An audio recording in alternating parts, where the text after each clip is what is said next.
So, hello. Today I want to talk about support groups and how important they are. Recently I've been helping a friend move house, and there's been quite a team of us, and it really brought to mind how having a support group of friends or family around you can make a huge difference during really stressful periods of time, and also how difficult it can be to accept help sometimes and feel that you're worth people giving up their time to help you. So I really want to encourage you to build friendship groups and to give in to those friendship groups when other people are in need, and to accept that help when you're the one in need. But sometimes that help comes from an unexpected place, and it reminds me of when I had my major breakdown in the early 2000s, that help came to me from a very unexpected place. A friend who I didn't know that well at the time, who was a friend of a friend, and I was really unwell, and I wasn't functioning very well, and I wasn't eating very well, and I wasn't in a place where I could keep my house clean, and I just wasn't coping.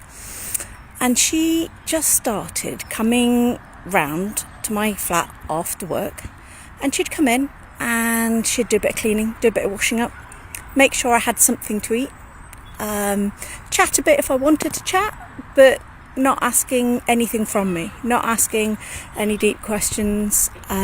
She was just there, and she made sure that my physical needs were met. She helped me to not feel so overwhelmed by my flat and how it was, to have clean plates and cutlery, to have something nutritious to eat. And I kind of refer to her as my cleaning fairy. Needless to say, she's one of my very, very good friends now, many years later. And we were both bridesmaids for each other when we later got married. And she's a very, very dear friend to me. And it just struck me that sometimes doing something little, practical, straightforward, not demanding anything of somebody when they're particularly in a mental health crisis, it can be very hard to ask for help. So noticing and doing something practical to help that doesn't require anything of the person who's struggling is just such a powerful way of showing love, of showing care, of showing worth to the person who maybe feels that they're not worth helping. And it doesn't have to come from family. Often it does, but you may be somebody who doesn't have that family around them or doesn't have that support. That it can come from anywhere, and seeking that group out can be really vital. I've talked before about a patient I had recently who was struggling after the birth of her baby. And I saw her again recently, and we talked again about trying to go to a mother and baby group.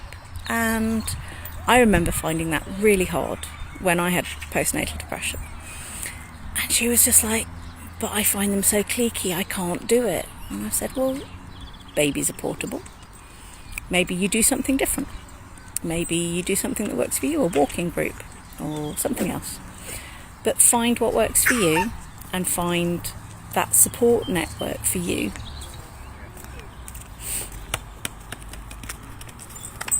Isaac, come here.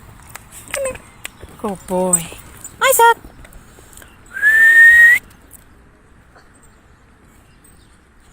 Come here.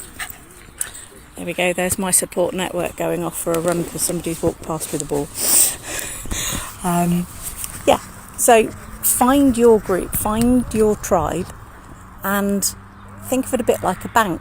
You pay in and you take out. So pay in when there's somebody else in that tribe that needs your input and you've got something you can give to them. And withdraw from it.